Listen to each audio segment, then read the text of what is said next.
I tell my leaders all the time, if you have to babysit, then that means we're hiring babies, which means we're doing the wrong job of hiring. We believe in firing fast. The goal is not to hire anybody that you have to fire. But if you do, you get rid of them really quick.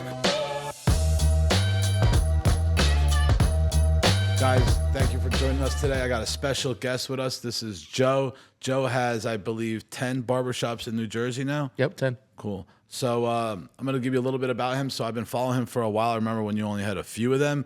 And he kind of does the same thing I do. I have 8 salons right now. And so we bumped together like at a couple of events and shit like that, but never really sat down. So he's a hard guy to fucking pin down. But finally, let's welcome Joe. Thanks, man. I appreciate it. I know we've been trying to do this for a while. So I like the stuff that you're doing with helping out businesses and stuff. I do a lot of that as well. So I think it's going to be cool. Thank you. So listen, let's start right away, man. So tell us a little bit, give us a brief introduction of how you started, you know what I mean? How you got into the barbering industry and, where you're at right now. Yeah. So my brother Jeff started City Image Barbershop in 2009. He was 19 years old. Took a chance on, opening up his first business at such a young age. It was a small little barbershop, 3 chairs in Little Falls, on a $10,000 loan from the bank that I worked at. Yeah. Because I was an assistant manager. So I begged my VP to approve a loan based on the money, like me being good for it, basically. That was the underwriting. That's it. That was the underwriting. But it was a small little bank and stuff. And, friends and family helping out to paint the walls and put the flooring down. Because, 10,000 doesn't get you anything. And, over the years, obviously trials and tribulations in business. In the meantime, I was working in banking, so I had kind of a little bit of business and management sense since I was running a branch. And Jeff was a great hair cutter, great at what he does. And over the years, we began to expand very slowly while bringing people into the fold, such as Isaac, who became a partner. And then we kind of created a system to eventually become the largest barbershop chain in New Jersey, one of the largest in the United States. But the main word is privately owned. We have no outside investors, no capital funding us. It's all brick by brick, one after another. And we did that by just building a culture that people want to work for. And when you don't lose employees and you grow them, then that helps you to continue to build your business, right? The hardest part about business in most people's cases is finding employees, right? And finding the right employees. So it took us a long time to figure out who that is and what type of person that is, but I think we got it down. So what year was that when you first opened up shop? 2009. 2009. And how long before your second and then third? Second was 2013. So wide gap right there. Wide gap. Not even a good wide gap. You got to figure out what the fuck's going on. Yeah, actually, I've said this before, probably in a couple other podcasts, that the second location, I remember we put it up for sale for a little while. Because not in a good way. Yeah. Sale because not like it was booming. You were like, oh fuck. Exactly. I might have to dump this. And Jeff didn't agree with it, but he was doing well in the first location. I was at the bank, and we kept having the wrong team over and over, the wrong management, and in a barbershop you can't quit your job full time if you're not cutting hair. Correct. To make money off of one barbershop or 2 barbershops. You have to have a few in order for you to be able to at least run the business to where it can afford your even a very minimal lifestyle, right? So we put up for sale, didn't work out because, deep down in our heart, we're not quitters, right? Yeah. And then we got the right management in there with our partner, Isaac, who became our partner. He turned that place around, and then that was the beginning. So third location was 2016, and then that's where we started building from there. 17, another 2, another 1, 18, another 3 at once. Then COVID hit, and that's when we started really understanding who we were as a business and started scaling from there. Cool. So right now you have 10 locations, right? And give me the structure a little bit of it. Yeah. Obviously I know you have barbers in there, right? But what's the hierarchy? Is there a manager? You guys oversee it? Yeah. Paint a picture for me. So we have, so the 3 of us, me, Jeff, and Isaac, are, I would say, the owners of the entire brand, right? And then we have leaders in each location. Some of those leaders are owner-operators, partners with us. And then we also have our vice president, Christina, who's also a owner-operator as well with her husband. Sorry, she's not an operator. She's just an owner with her husband, who is an owner-operator himself, Ricky. So, I would say Christina leads all of the shops, all of the leaders, right? And myself, Jeff, and Isaac, we contribute to helping her lead the leaders.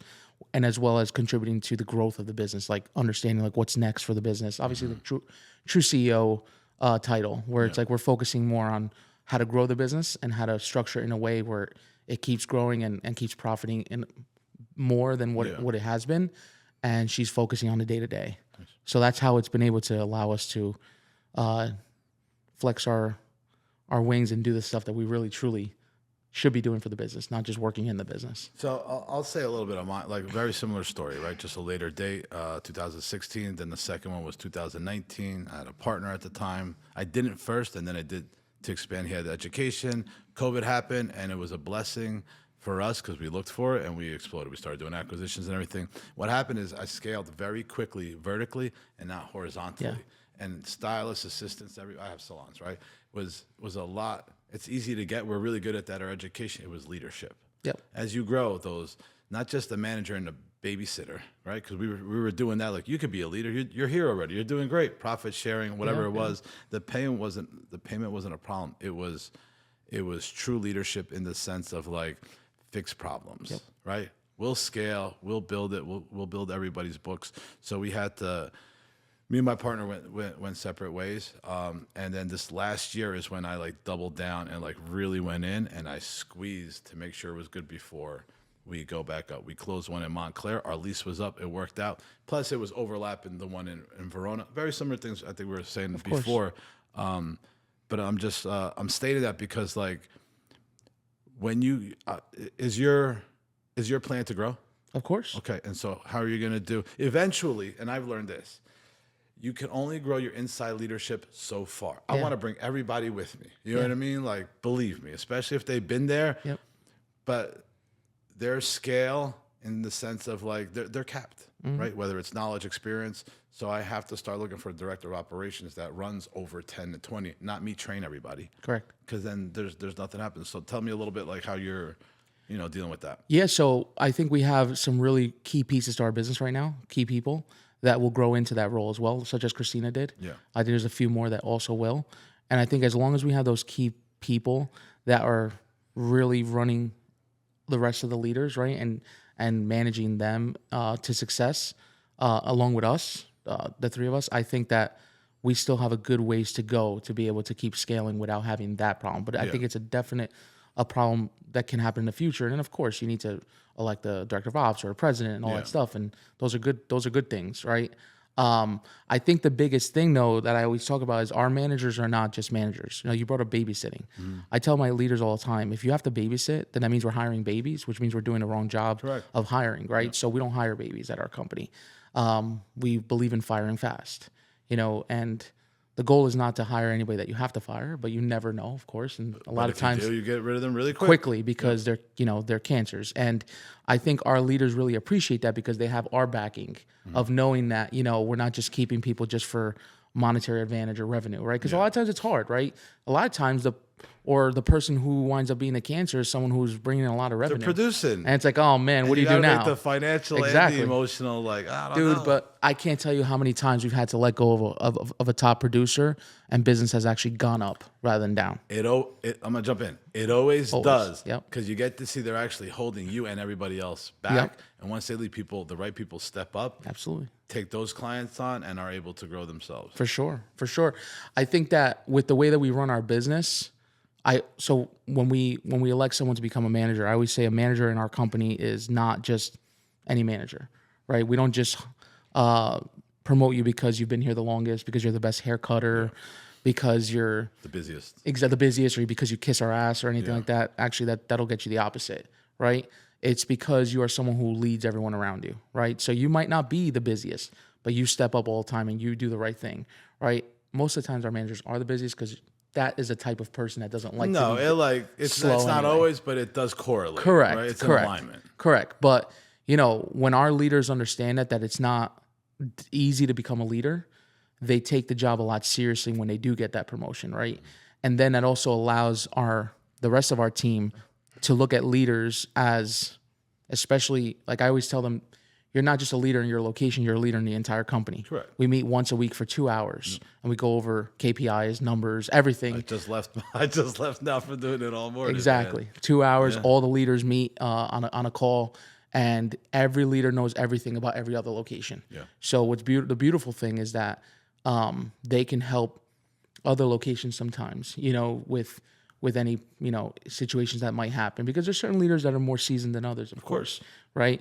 So yeah, the scaling part, it's funny you say that, because I've always said what's going to stop us from scaling is not hiring employees, because thank God, clients. exactly. Yeah. That's the easy easiest, part, right? Getting clients is the easiest part.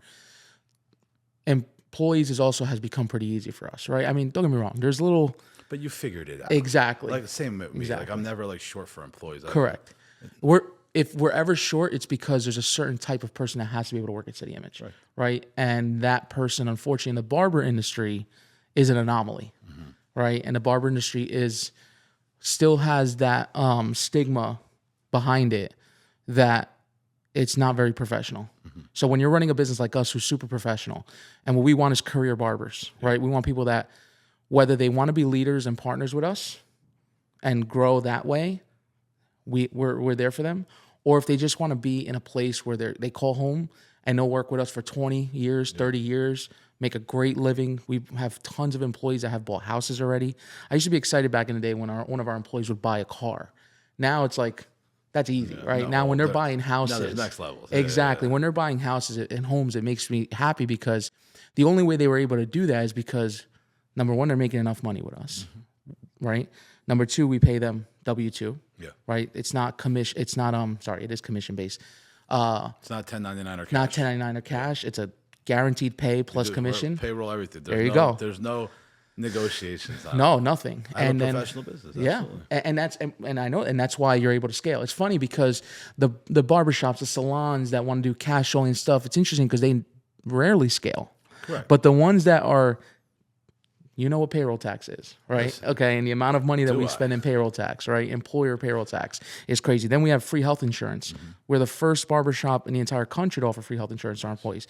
You want to talk about making a decision and not really paying attention too much to your bottom line, it's that. Yeah. It's understanding how much of investment that is. But when you give away all those things, plus, paid sick time, vacation time, 401k, and everything else that we're looking for a specific type of barber, right? Someone who loves their craft but wants to make it a career. And that, unfortunately, in our industry is hard to come by, right? Most people are, especially they're listening to some influencers that, make your own money, go in a suite. And listen, suites are great. Make $300K, work 2 days a week, exactly. Your own hours. Yeah, let me find that person because I haven't seen many of them. But they have a coaching program. Yeah, now. Exactly. Because they couldn't do it. Exactly. Yeah. It's so funny. You're true. You're right. But so that's where we come in, and we always say we're not just helping you to become a better barber or to be better, but also become a better person, right? And to just, if you understand that the system that we are providing is going to get you that house faster. It's going to give you a happy family. It's going to allow you to go on vacation and get paid while you're on vacation and not have to worry about, damn, I have to work 3-4 times as hard when I get back. Yeah. It's like, no, you're relaxing on the beach, you're getting paid while other barbers are not. Those are the people that we're trying to gain, as opposed to the ones that are like, no, I want cash only.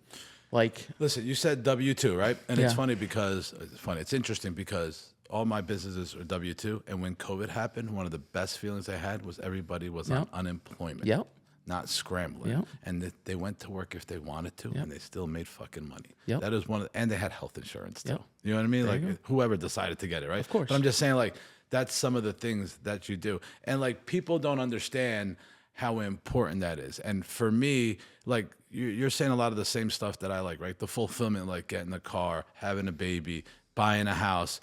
Or they want to be involved with me and buy real estate with me or invest in other stuff. And like, that's like the funnest fucking part. You know what I mean? So like, that's the cool part, right? I want to sway it over here to like, I knew it was coming. Like, I'm the bad guy. You know what I mean? I'm not, but like, I'm not a stylist. You know what I mean? I'm behind the scenes. My lifestyle sometimes says that money's the only thing that's important to me. You know what I mean? How do you deal with that stuff? I think that, because you're not a barber either, right? No, not a barber. No. And in the beginning, it was really tough for me to, especially even for my own platform.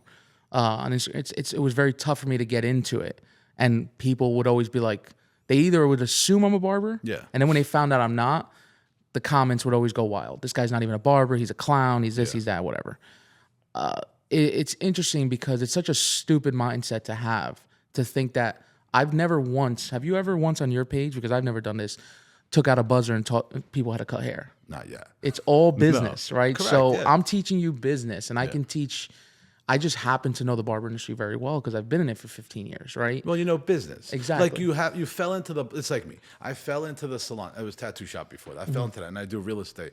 But it's copy and paste anything. Business principles are business principles. Absolutely. From like Tony Robbins, Business Mastery. I've done other seminars. I have a coach. You know what I mean? Like I'm sure you do. Like that's what we do, and all we do is just bring it to wherever industry we're in. And I think that's part of what makes us successful. You work with your brother, and your brother's a barber, right? Yes. I work with my wife. She's a stylist. We both don't have to be stylists, or we both don't have to be business people and not stylists, right? Correct. So that the intermingling is like the best of both worlds. I also believe that one of the qualities we have is like we don't have that ego of being a barber, stylist. The art, I call it the artist's curse, where you're doing hair or tattooing all day.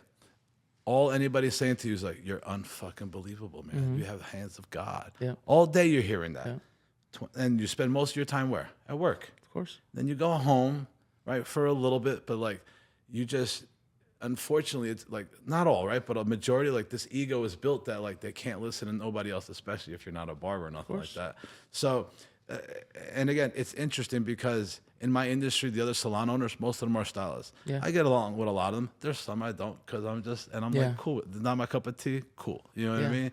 But it's interesting that you go through the same dynamics, and I think it's more of just like doubling down on the work that we do and the proof of concept to show. Because eventually, I do some coaching, right? I got 4 salons. First, it started with 4 restaurateurs, and I'm like, why am I coaching a restaurant? Because it's the same thing, though, right? Yeah. You know why? Because they don't want to talk to other chefs.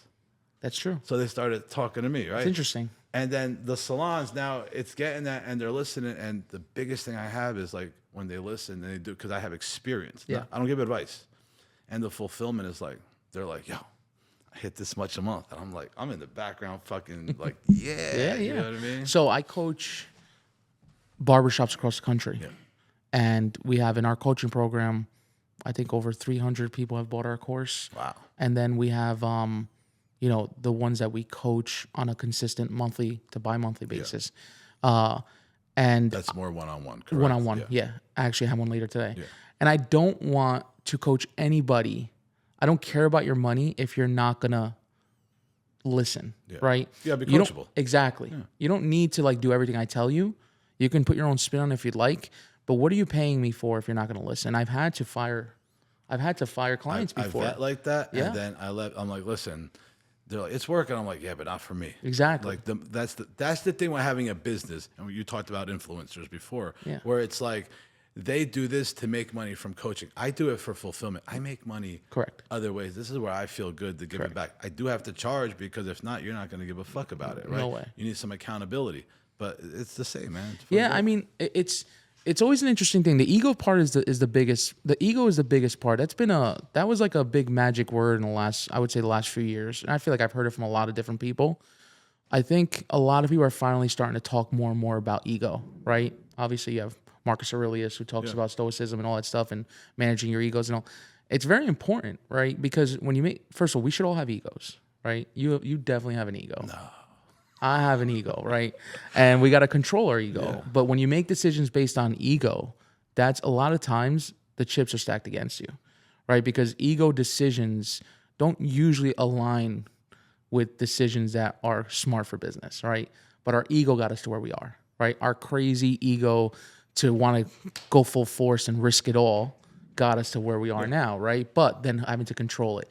I think what happens is if everybody would understand, like, you know, Jeff doesn't cut hair anymore, right, in a shop at all. Mm-hmm. He has a few private clients because he just loves it. Yeah. He does it because he loves it, not because he has to anymore. That was a lot of hard work and determination to get the business to a point to where now he can step back and work on the business, myself as well, Isaac as well, right? By doing things the right way. We didn't do it by doing things the wrong way. Yeah. So if everybody would just, barbershop owners or even barbers in general, would remove their ego and say, hey, you know what, these guys are doing it the right way, right? The right way based on the book, okay? and they seem to be doing really well. Maybe I should stop thinking that the barber way, right, is to get cash. The barber way is to work in a shop with chair rental. The barber way is not working, right? Because there's plenty of barbers who unfortunately are doing things on the side. Like, I'm very proud of the fact that not one of my employees has a second job. Same. 0. We don't hire like that. Correct. And if one of them had to, it would have to be because they're not making enough money. Because who the hell wants to work a second job? Unless you're a hustler and stuff. Who wants to work a second job? If you're making enough money in your full-time job, you're not working a second job, right? So I'm proud of that, because that means that they're earning enough to succeed where they don't have to go out and look for business elsewhere. You talk to other barbers, right? Who's selling real estate, who's a personal trainer, who's, I'm not even talking about the illegal activity, right? But just in general, like, who's doing all these other things to try and compensate for money. And I'm like, but why? You can make enough money doing what you're doing. Be good and focused at one thing. Exactly. And then you branch out, which is what we did with the media company, right? We got the business to the point where now we can branch out and do other things. But if we tried doing this 5 years ago, 8 years ago, 10, it would have failed, because then one or the other is going to fail. If you don't put enough attention to one, then the other's going to fail, or vice versa. It's like a wife. Exactly. If you got too many, somebody's going to get pissed off. Right, and that's why you have all these people who have, you see some of these influencers who interview billionaires. How many businesses do you own? Oh, 81 businesses, 100 businesses. Yeah, you can do it because they have systems in place to be able to do all that, but they didn't start off with 81 businesses. They started off with doing really well at one. It's like me. So, like, I have the salons and I had the tattoo shop, right? The money I got from that, I diversified and bought real estate with that, and then I sold that and I scaled that. But I have one thing that I'm good at. Then the other opportunities pop up. So it's absolutely. So let me ask you something. How do you feel? What are your thoughts on salon suites and booth rentals? Man, I'm real negative about it. And not because the easy thing would be for us to open up some salon suites, right? Like, we have a network. Well, I'll have a second part question. Okay, I have a network, right? And we can easily build some salon suites and get them filled, right? So I think that a salon suite is very good for someone who already has a clientele, is built up, does not want to grow with anybody at all, and actually is pretty much on their way out of the business, right? They just want to go in a few days a week and kind of. What they don't understand, salon suites, especially for barbers, is you lose that camaraderie in a barbershop, right? Most people want that. They want to be in a barbershop. Even if they're not talking to the other clients and stuff, it still feels like a barbershop, right? And then on top of that, it's very difficult for someone. This is the biggest problem. It's very difficult for people to stay disciplined, right? Disciplined enough. No accountability. When you're holding yourself accountable, very, very few people can hold themselves accountable to go in every single day, 5, 6, 7 days a week, right? Cut hair. If they have a couple gaps, they still stay there and try and hit up some people. Hey, I got a gap here. Most people are going to look at their day and say, I only have 3 appointments today. Let me call these 3 people up, move them to tomorrow. Now I got a full day tomorrow, and I'm going to chill today. Exactly. And that's what I feel is a problem. But one beautiful thing that I noticed is that salon suites have actually helped our business, City Image. And I'll tell you why. It removes the people who are not team players quicker, right? We've lost a couple people to salon suites, but they were on their way out anyway, right? And what happened is they're never a team player. They were never going to want to be partners with us or grow with us as leaders. They were just waiting for that opportunity to eventually maybe open up their own or whatever, which is nothing wrong with, but this kind of gave them the ability to do it quicker. And it's great because you want that. Remember, our business went up from last year, and the year that went up from the year. We've been up, and up for the last how many years? So it's not like it affected our business whatsoever when it happens. It actually, our business kept going up because of it. So you're eliminating the people who are not team players, and one of our core values is win together. Like, we're all about team. So I don't want the person who's like in there and kind of just is doing it just because they're at City Image, just because it's the right place now.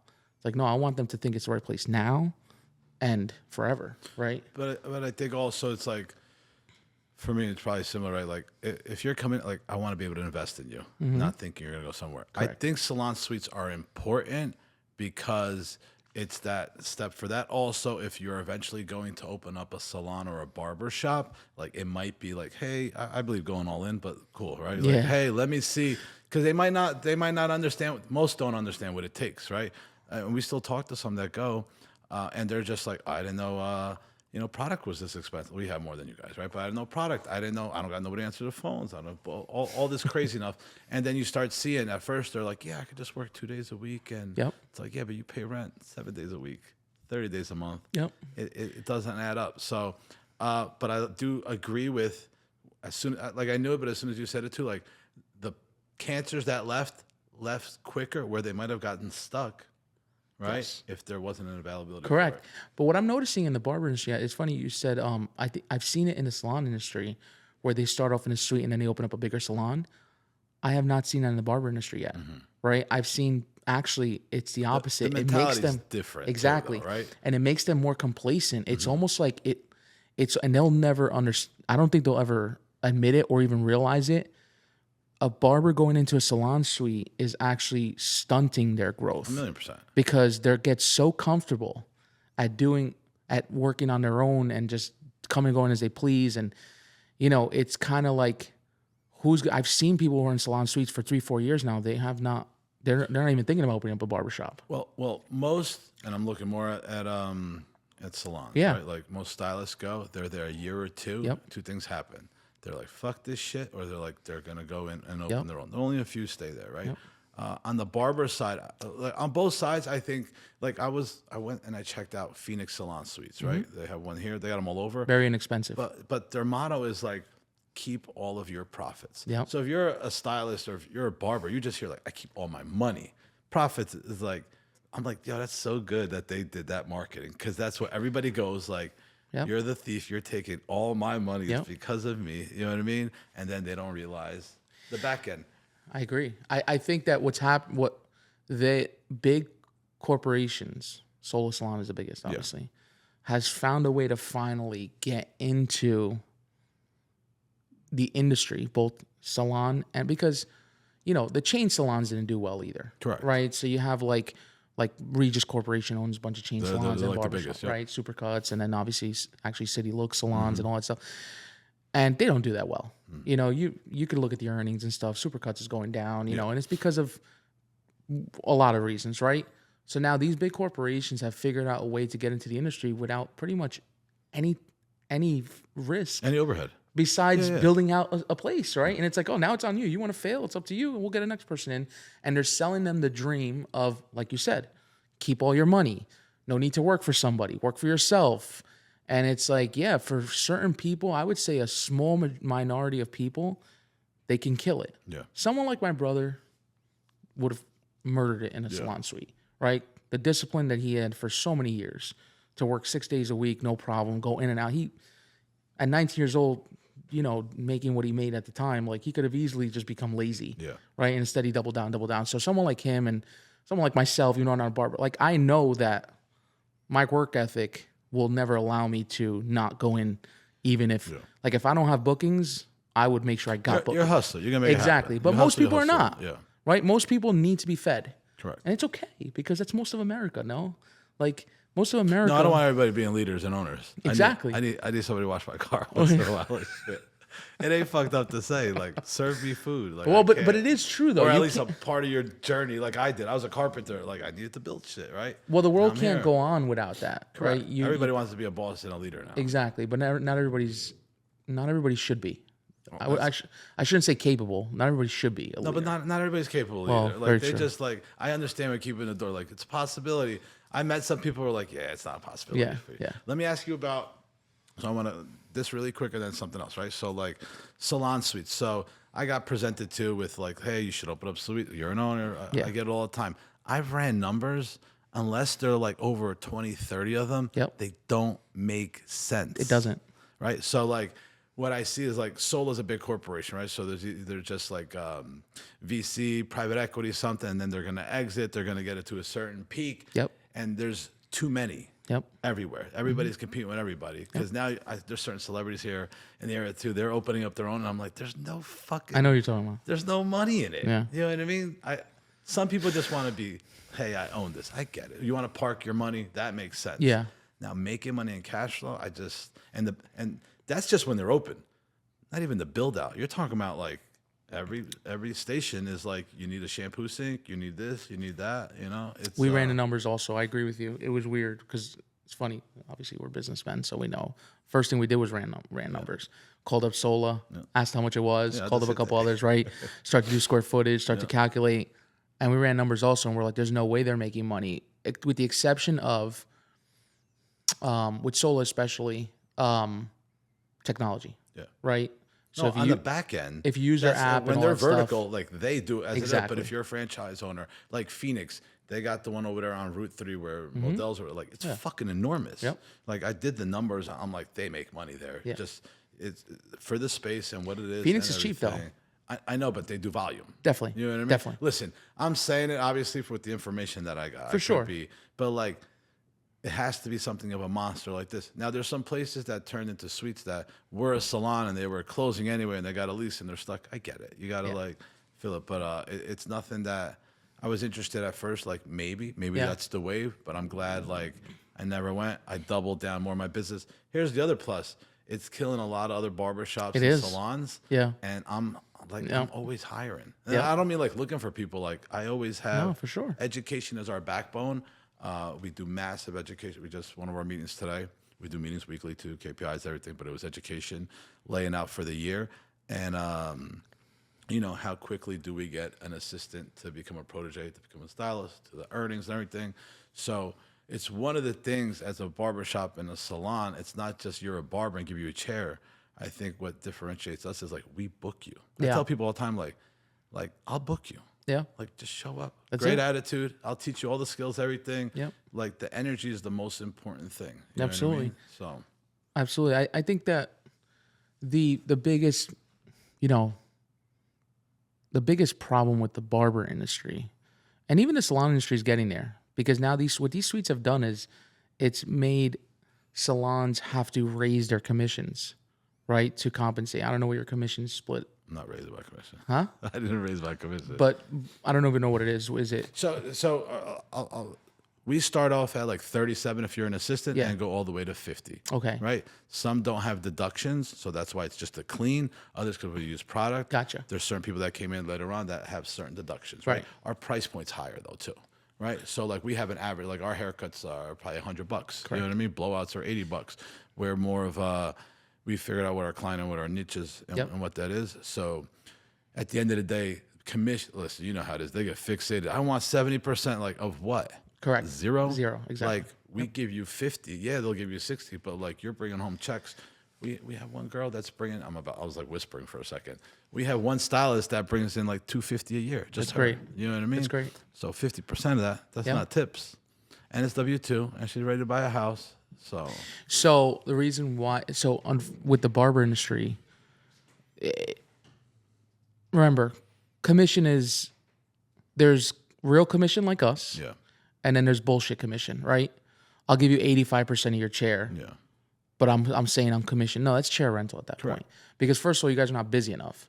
So you're giving them 85% of $1,000 a week. Big deal. You're giving them $850. Big deal. Like no, he's actually paying you $250. Exactly. That's right. why it's booth rental. Right. So that's so. Or but when you look at whatever. but when you look at the barber industry, price point is low. It's only so high you could really go. I mean, we're already on that cusp, right? Basic haircut. What's your average? Yeah, so basic haircut's $35 minimum, right? And then we have levels, just like a salon. So there's level 1, level 2, level 3, level 4. So it can go from a $30 haircut all the way up to a $55 haircut base. Without but then beard. Without beard, without skin fade. Well, Skin fade is another $10. So what's your average ticket and what's your highest? Our average ticket's about $50 Cool. right now, company wide, Yeah, which is great, Yeah. right, for a 'Cause barbershop. you guys are more volume. Exactly. You have a shorter period of time where we're longer, even though our ticket's bigger. which I Correct. get. Half hour to 45 minutes is what we And what's take. the most expensive, like close to 80, 90 maybe? Yeah, because if you're getting a skin fade and beard with a level 5, you're looking at close to $85, around there. But, so you think about it, right? Good business, payroll should be 30 to 35% of your business, right? Well, standard in barbershops, right? Like I said, the real commission standard is 50% is minimum. Like You can't give lower than No, 50 I in any know that, yeah. barbershop, right? Unfortunately. I don't think that it should be the case, but you can't. But living in northern New Jersey, can you really? Even if one of my barbers is doing Your prices would have to go up higher. exactly, to right? make up So for it, 50% is minimum. We also give a guaranteed pay. We're one of the only barbershops that do guaranteed So pay. it's pretty much like hourly or commission, whichever is greater. Correct. We do that Correct. with our Exactly. assistants and proteges. Yeah. So, and we're not doing minimum wage, even though minimum wage now is a $15.49, right? So It just went up there. so with payroll tax, a minimum wage is close to $800 a week, right? But we're doing a pretty decent guarantee based on obviously the person's skill set and all that stuff.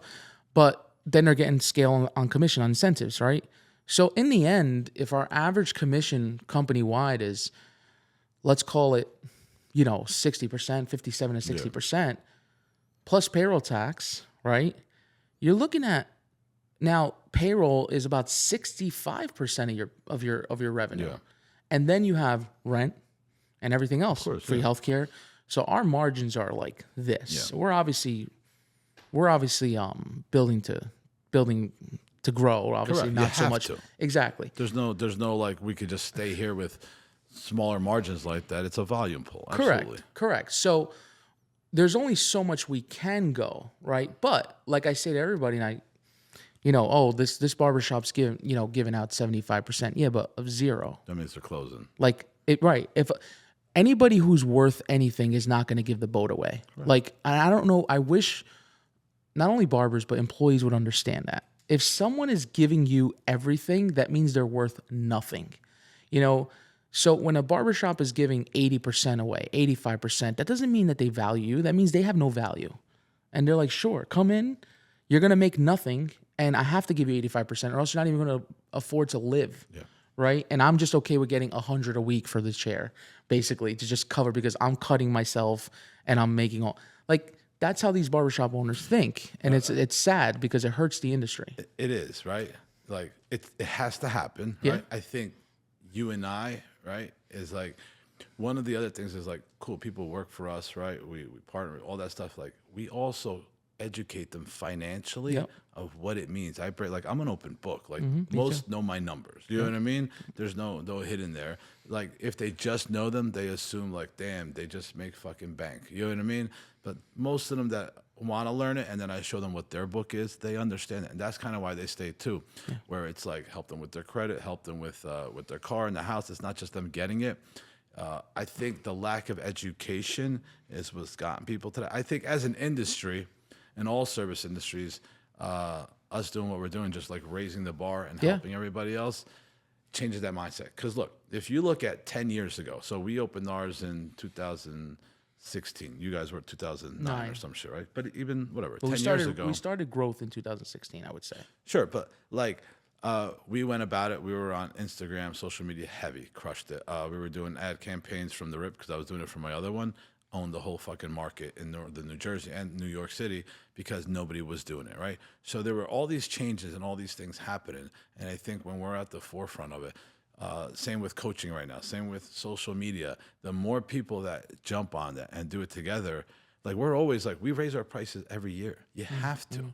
We're not doing like, I feel bad, but we educate our stylists, we educate our clients, right? It's just part of it. And I think that's what's missing a lot of people. They have the emotional attachment.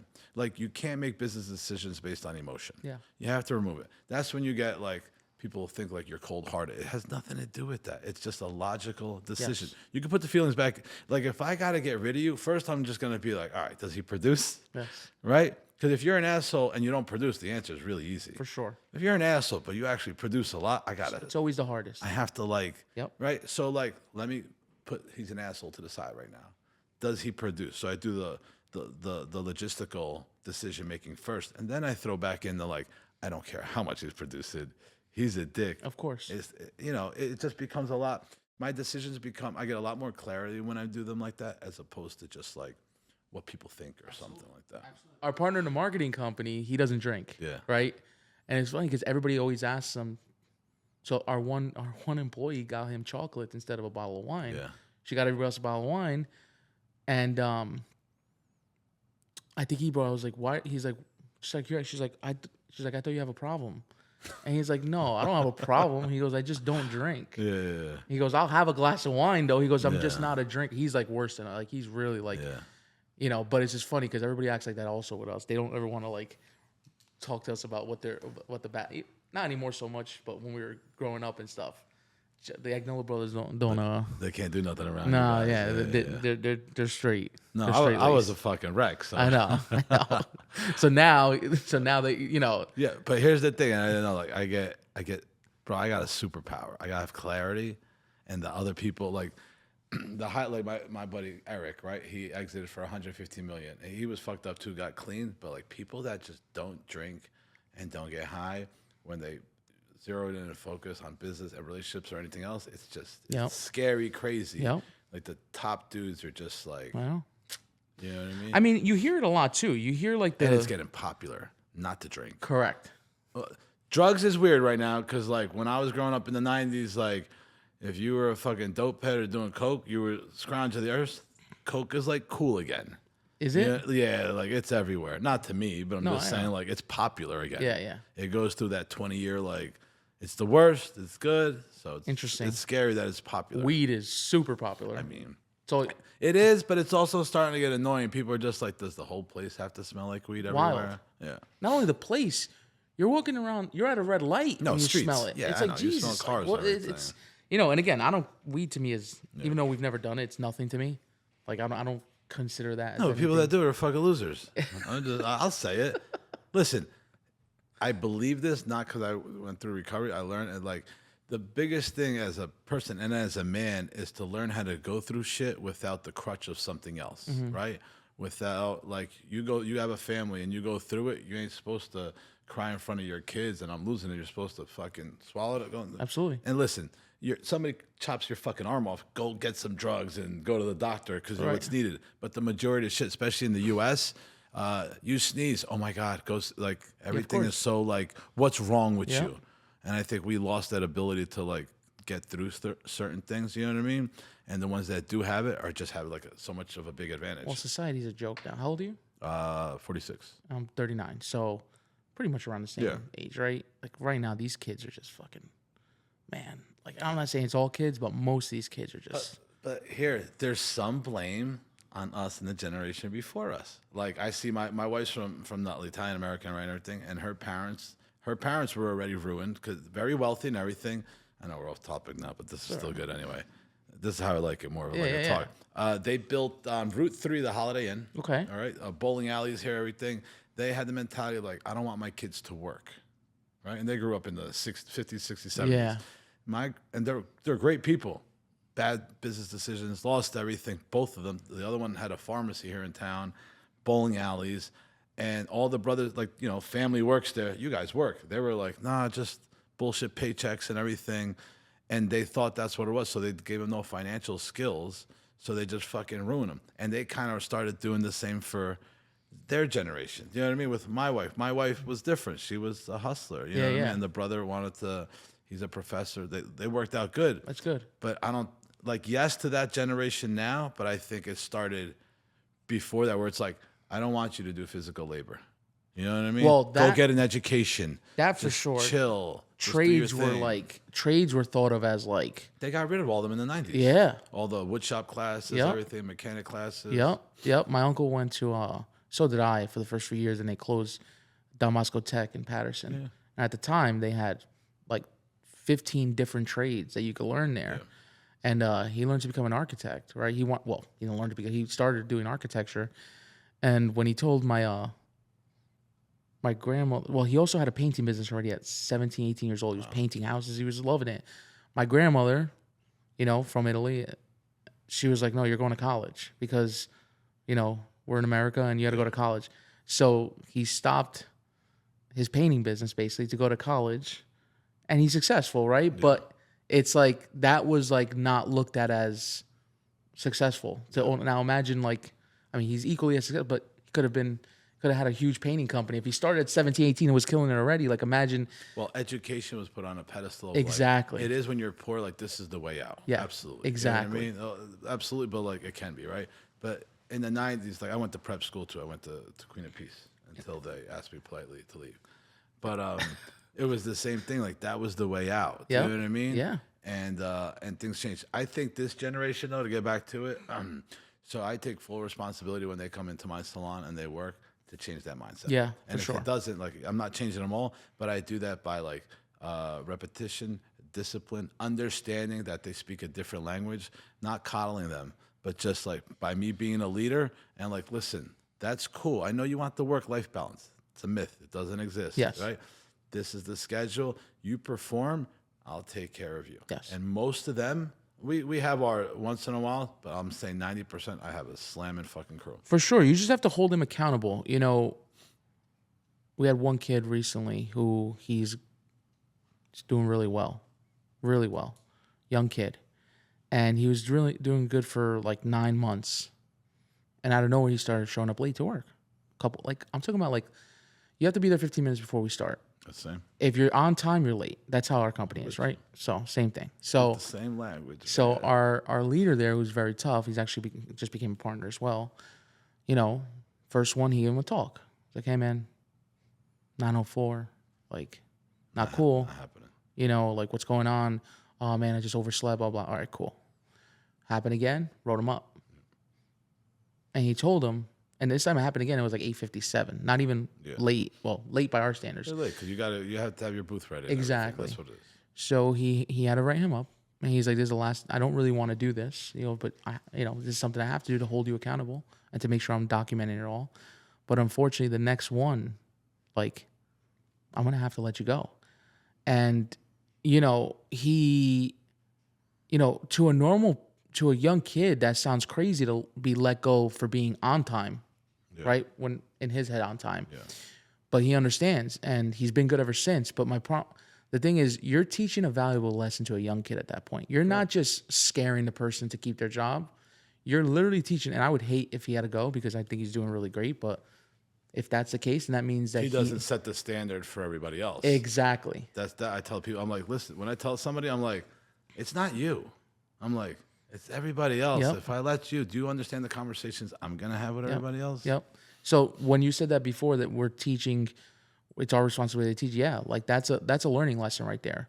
You know, if he turns everything around and never is late again, obviously there's exceptions, and we're not talking about like traffic and stuff like that. And he's never late again, then he got taught a lesson. Yeah. If he does it again and gets let go, then he got taught a lesson. Either way, he's right? Because now going forward, he lost a really good opportunity, and it's gonna be hard for him to climb back up. But you all, like, we also learn, like, listen, if I can't change you in the beginning now, correct, it's not gonna happen. And if it does, cool, but it's just not happening right now. What you said though, these kids though, you do have to. I think older business owners, right, and we're on that cusp a little bit, right? We're not old, but I'm saying like we have a certain mindset. We do have to kind of transform how, like, we have to understand that they speak a different language than we do, right? And then our generation did. So we have to kind of like understand that and speak their language without conforming to their language, right? 100%. Like speak their language to give the message. Exactly. To get your message across in the language that they understand. Yep. In whatever platforms, because sometimes they're platforms too, to get the results that you need. And I think because a lot of business owners don't want to do that based on this, you hear it, I've been doing this shit for 20, 30 years. Like, congratulations, that's cool. Yeah. You know what I mean? Like, it was a horse and buggy too for hundreds of years, thousands. Now it's a car. Well, when we started realizing the work-life balance thing, our partner Isaac brought up the idea to do 4-day work weeks. And so our company's 4 days. That's ours. Same thing? All right, look, I'm going to give you an example. So we have a small salon in Verona first. It's 5 chairs, right? Let me get the mic closer. It's 5 chairs. Opened up 2016, me and my wife. Same story, man. I was a carpenter, eventually quit my job, went all in. COVID happened, closed. We opened up Montclair, but the Verona one was 5, and they were doing the whole, like, you have to skip a chair. Remember? Mm-hmm. Yeah. So we have 5. That means we only have 2 or 3, depending on which way you're looking at it. Of course. So how do we get the other people to work? So we're like, cool, you guys work 3 days. We're always up in 7 days. You work 3 days. You guys work the other 3 days. We'll alternate on the Sundays. What happened is they loved it because it's just 3 days. They get booked easier because they're not as available. It's not spread out. The other thing, we doubled our revenue because technically we have 2 teams now. Yep.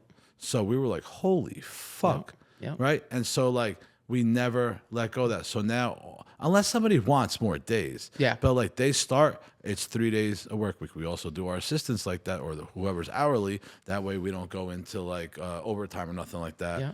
We get enough people like that. For right? sure. Somebody leaves, we're not like, oh shit. But like with that being said, not all. They're like, we want more work-life balance. I'm like, what does that mean? They're like, well, if we don't have nobody at 4, we want to go home. I'm like, that doesn't work here. I'm like, the phones ring. My job is to make sure they ring and I book. And if you're not here, so what do? I'm like, cool. So instead of working, why don't you just work 2 days a week? Like that, if that's what you need. Like we're cool with the schedules like that. Yeah. And we actually have more employees. And so we're not also taken hostage when there are 5 or 10 chairs and one leaves and you're like, oh shit, you always have this. We look at every chair as like 2 stylists. Oh, okay. So all right, we'll wrap it up in a second. So we look at every chair, it's 2 stylists. So we're going to put a monetary value on it.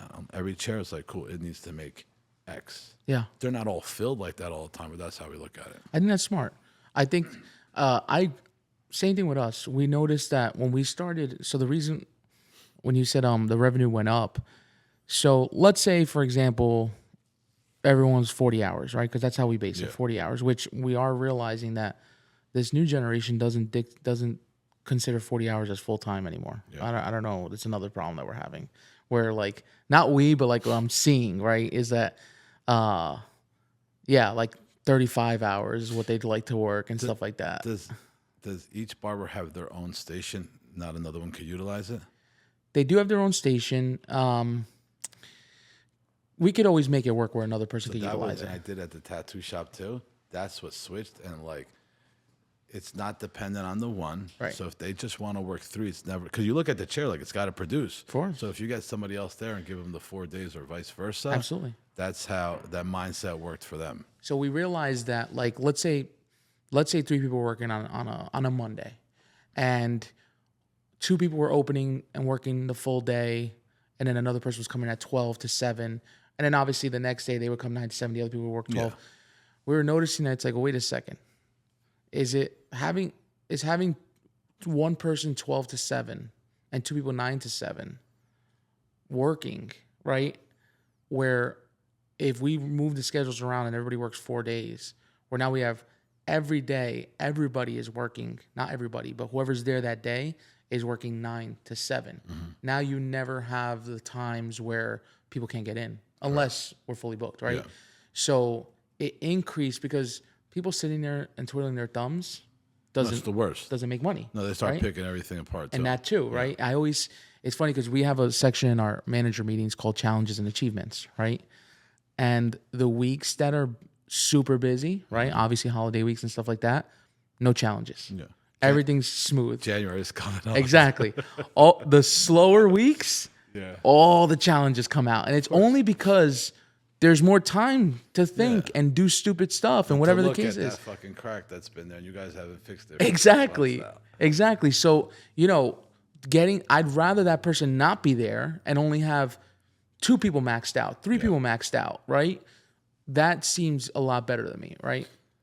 And that's what started working and started doing well. I tell even the people we coach, it's just they have, what I'm realizing? I coach, do you do 40 hours? Is that your normal? For full time, is it 40 hours? It's probably less. Like for assistants, it's like 38, and then stylists. Are you including lunches? Yes. So you're talking about time on the floor, or total time? We do payroll every 2 weeks. Okay, right? We do weekly. So we just make sure most of it's less than 80 hours a week. Okay. Probably like in the 70 range. Okay.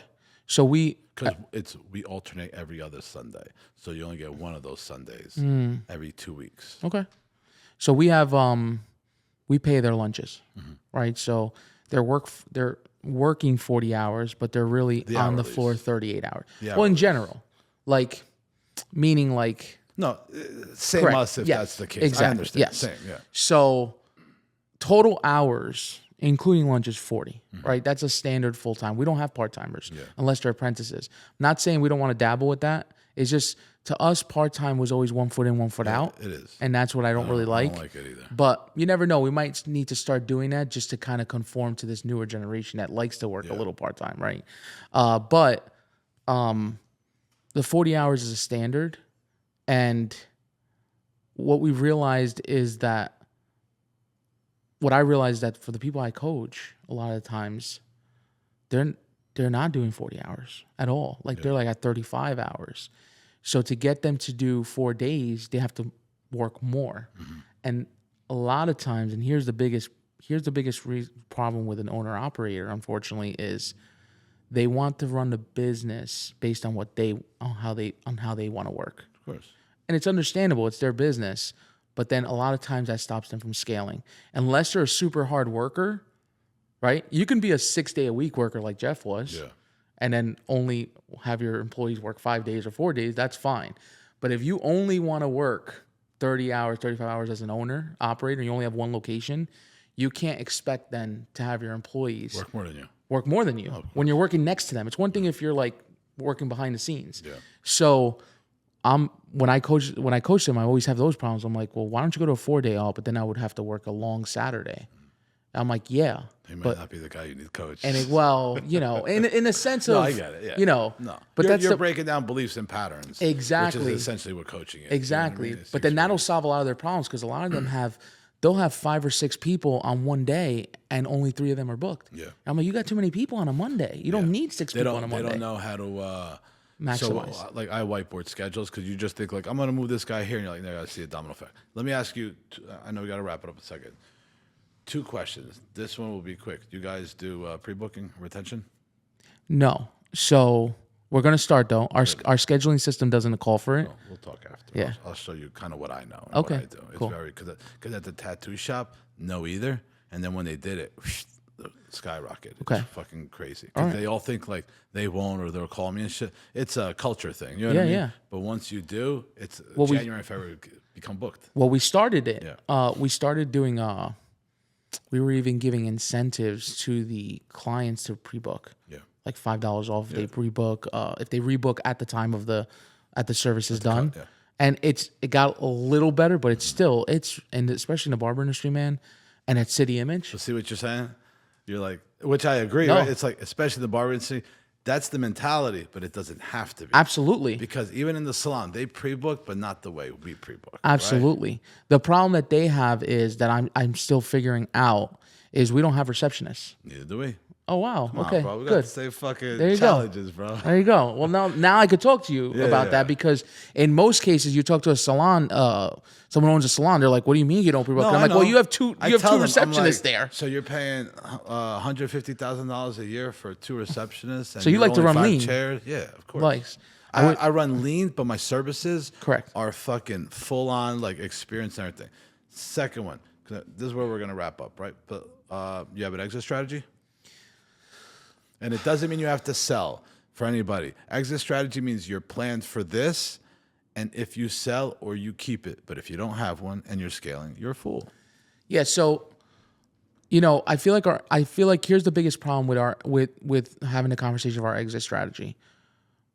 We have worked so hard on this business for so long that we still have that emotional attachment to it.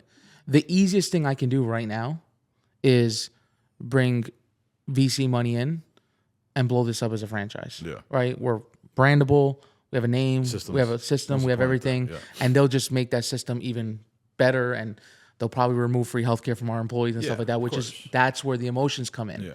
We built this culture. Our culture is so strong of like, I see each one of my employees as people that I actually really like and love, right? And it's to give them, to remove stuff that we've given them, right?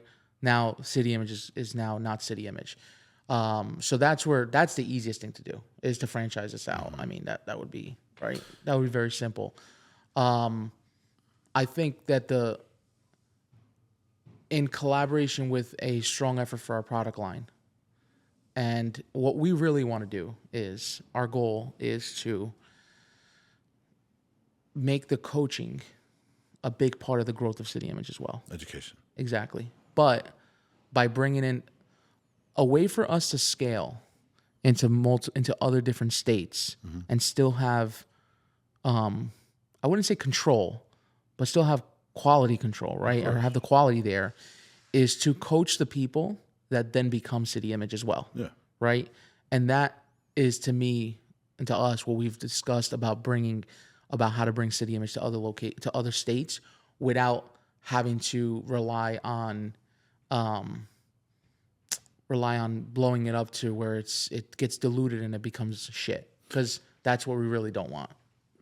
Correct. That's the problem. The thing is, go find out what you want. Yeah. Like I know you said that, the guy who did it. Yeah. So again, my buddy Eric Spofford, right? He exited for $150 million. What kind of business? He had sober livings that turned into rehabs. Okay. And he was his first client, right? Gotcha. That's cool. So what happened, it was like, it's all his, 100%. And about, I don't know, 7 years ago, he met some guy that exited a pasta company. I could be wrong, right? I don't know the details exactly, but he learned the exit strategy from him, and he sold part of his company to him and others to get it, because his evaluation maybe was like 20 million, 30 million, something like that. And then eventually it got into 115 million. So the beauty of that also is, like, when he sold, he still owned 51%, and everybody that rode with him for a while, you get a nice fucking chunk too. So there's an emotional, it's ours, it's our baby, this is our child, we want to grow it. But if you could help so many more, right? Sure. Then the other thing is, like, now he's doing it again. He had a non-compete in that certain area, and now he's doing it all over again. So anybody that exits eventually never starts a company again. They just do acquisitions. That's the shortcut. You know what you got to do to exit and to get there. His product, his quality isn't watered down, because that was one of his non-negotiables. So you can get there. We always hear the VCs and everybody and money, and they're going to do what they want. You just have to make sure when you do it, it's the way you're going to ride. You know what I mean? Mm-hmm. So whatever that is. So, but, and again, that exit strategy doesn't mean you're going to sell. Of course. It's just an evaluation on what your company is. You could do ESOPs, right? Yeah. ESOPs are just like employee stock option, whatever. So it's like there's multiple ways to do it without diluting it. We got, I remember probably about 5-6 years ago, I remember someone coached me and said, make sure you prep your business to sell, because whether you sell it or not, correct, it's still going to be ran in the best way possible. Because when think about a house, you're going to sell your house, you're going to make sure you fix up the bathroom, you fix up the kitchen, you paint the walls to make sure it's as nice as possible, right? Same thing. You're going to run your business to the point where, like, it's as best as it can be, because you know that I'm looking to sell. And if not, now you have a really successful business. Regardless, you got to success. Exactly. That's the idea behind it. And ever since we had that, ever since he told me that, it really stuck. And we were starting a process of all in these past few years to do that. I just think that a lot of people talk about, you know, I don't like when people dislike their employees, right? And I think that in order for you to scale, right, whether it's, and you know this because you're doing it, whether it's 2 locations, 20 locations, 100 locations, saying you hate your employees and saying that everyone's a loser, everyone's this, everyone's that, you're never going to grow. Correct. Right? The only reason why that is because you made a decision to bring that person in for something other than is your culture, right? So I think it's very easy right now for us to run these 10 locations. Like, actually, it's allowed us to even start up another business and build that up in the last year to do really well, right? Because we set up a system so strong that now everyone knows what they have to do. Our leaders run the shops. Mm-hmm. Our VP runs the leaders. We help our VP to run the leaders as well. And then that's it. And now we just can grow. It's super easy, right? And I'm not one of those that's going to sit here and say it's always easy. It's always been easy. Of course, there's times where things happen. It's not supposed to be easy. No, it's not. It just seems easy because we know what we're doing now. Exactly. We have experience. Exactly. The problems didn't get easier. We got better. No, right. Quote. But one thing I will say is that if you run business to always hate your employees, then I meet business owners all the time, man. And you ever meet that business owner that's constantly complaining about their employees? I have one of them. All day long. Not works for me. No. When I coach and I'm helping and getting them there, right? But it's just like I keep on telling like, yo, it's not that. It's you. Exactly. That's what it is. It's you. you. It's you. You know, it is you. And when I hear those things, I'm like, man, I don't get me wrong. You know, if you talked to me 6-7 years ago, I would not like every single person that worked for me, and we had to start the process of getting rid of our C players.